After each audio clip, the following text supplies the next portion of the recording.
want to call on somebody that at least I've gotten to know for a couple of months now, but it feels like I've known him forever. So I'm talking about no other person than Mr. Chiangong Emmanuel. I'd like to tell you a little bit about Mr. Chiangong Emmanuel. I know we've heard the name in the course of the program already. Mr. Chiangong Emmanuel is a renowned massage therapist, cosmetology instructor, and beauty consultant, close to 40 years of experience. He combines his background in clinical psychology and mind-body therapy to help urban and corporate professionals overcome anxiety and depression. Through a holistic approach that incorporates therapeutic exercises, diet, hands-on, sound, and light therapy, Mr. Chiangong Emmanuel guides clients on a journey of self-delivery and healing.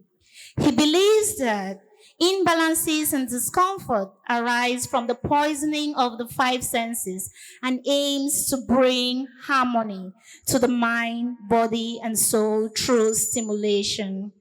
Mr. Chiangong's work fosters personal fulfillment and liberation by embracing all aspects of the inward journey, leading to transformation and a deeper connection with oneself.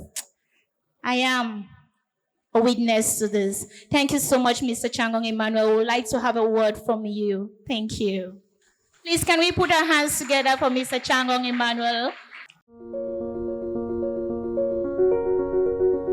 It's also a lot of respect and a lot of humility with which I talk to us, that I try to share with you. The journey with the story that is being told today, that is till life do us part. I used to hear that till death do us part. Now that in life we can part, we have to have a deeper and closer reflections. I want to thank all who are here today, because I can imagine what you have put aside as sacrifices. In my reflection on the story till life do us part, which is actually what I will be talking about, I'm looking more at how we come to a point where life do us part. And in that reflection, there are some aspects that I would like us to look closer, like the church, like life itself. We'll look at emotions. We'll also look at stories. And I'm happy because there have been a lot of sharing as regards stories. Till life do us part is a clear and outstanding case of disrespect of what God has put together, that let not man put asunder. This measure shift from a universally accepted standard when it comes to union between non-blood relations of the opposite sex, yes, the opposite sex only, in the Christian doctrine, is an indication of a revolt, arrogance, contempt of the at the first glance. That's what we think. But from a closer look, it can be an attempt at a self-defense mechanism to stay alive, keep working. From a closer look, this is what we will develop. The conflict that arises when it comes, the conflict that arises when in our desperation we have to question the unquestionable, that is God and his servants presented to us by the various denominations that we know here on earth, is quite a feat. That's what glory did. May we remember that glory is the daughter of an Orthodox pastor of the Presbyterian Church in Cameroon. My father of the same schooling used to tell us in a simple and clear terms that the church is the fireside of the Lord God Almighty.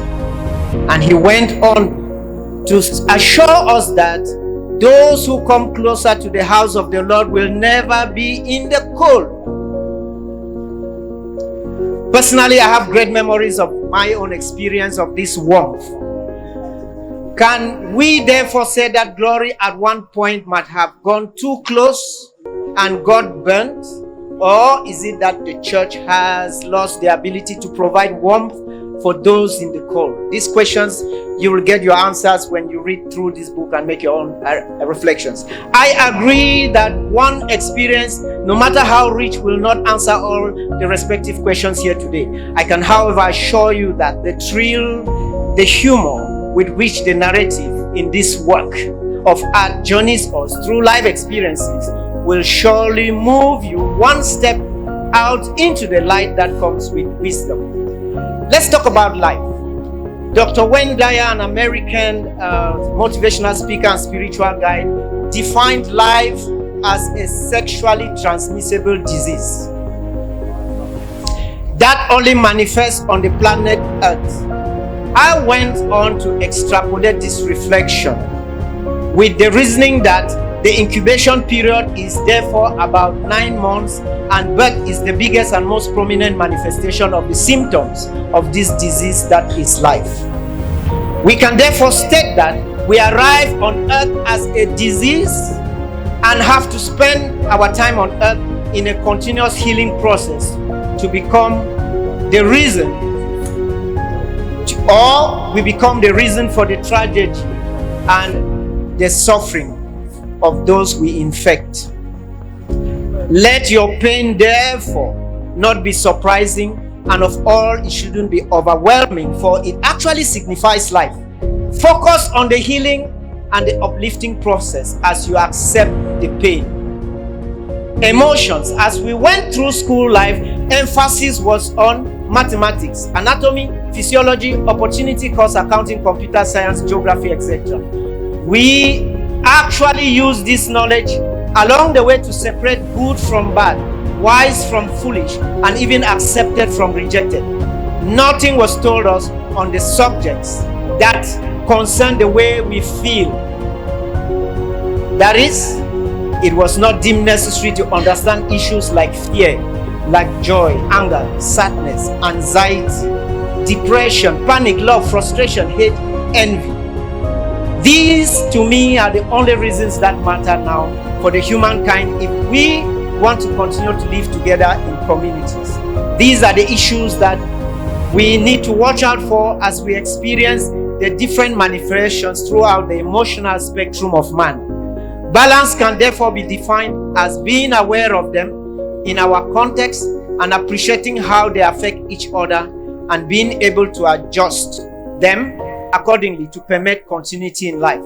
The euphoria that comes with union easily plunges into anxiety. That is the outcome of separation, as both are concerned in the pulling from one side to the other, with families and friends trying to occupy the best position in the emotional spectrum. We try to drag, and we call that quarrels and whatever. Stories. Today, it's all about telling your story glory. This story of yours is unique, and your method and style is specific to you, and that makes you exceptional. While today we are celebrating the book format of telling your story, let us all start telling our stories from whatever standpoint we find ourselves and whatever medium we can afford. In this light, I wish to honor two great women. I've just gone through their works. One, Jambe Carol, could not make it here because her sister is wedding. The other, Emma Wonja, is sitting near us, who told her story. And I want us to actually give another hand of applause, because I am honored and blessed to have met Emma, who came up with this wonderful work. She almost lost the chance to tell her story because she was in 30 days in coma. Came out, she couldn't stand like me, she couldn't speak. But I don't know what feat she has. She was able to write us a journey, which is a clear therapeutic revelation of someone living their own story of pain. Emma's life is a miracle and blessing to all of us, and I want to thank you, Emma, especially that you could exceptionally accept this invitation. Thank you so much.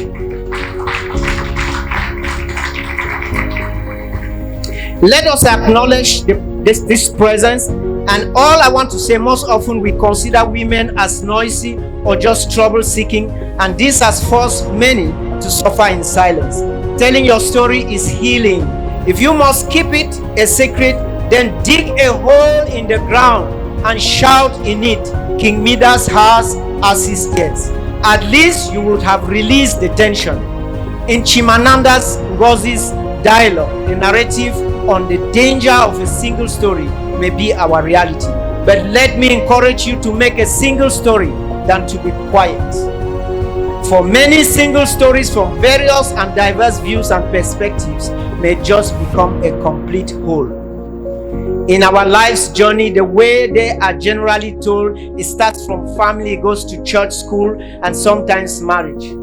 The workplace, and then retirement. I don't know what that means. These different stations of our growth story, they mold us, they influence us, and they manage our lives. How you associate in one of them influences the next. This is why we must look for role models. We must look for guides, mentors, and persons who just come up to shape our lives and derive pleasure from doing so. As we struggle daily to be in control of the emotional dynamic with many manipulative and enslavist therapies that are famous in short life results, we must remember that we can be responsible for one thing: our lives. We must seek help as we examine the primary, secondary, and tertiary support levels of our lives.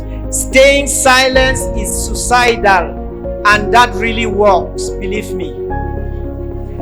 From the discussion this far, we can say there is a great way to see your support system in a family, see it in friends, and also see it in colleagues. Yes, I agree that God has put what God has put together, man must not put asunder.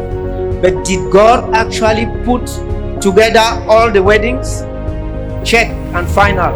When do we actually become aware it was never together?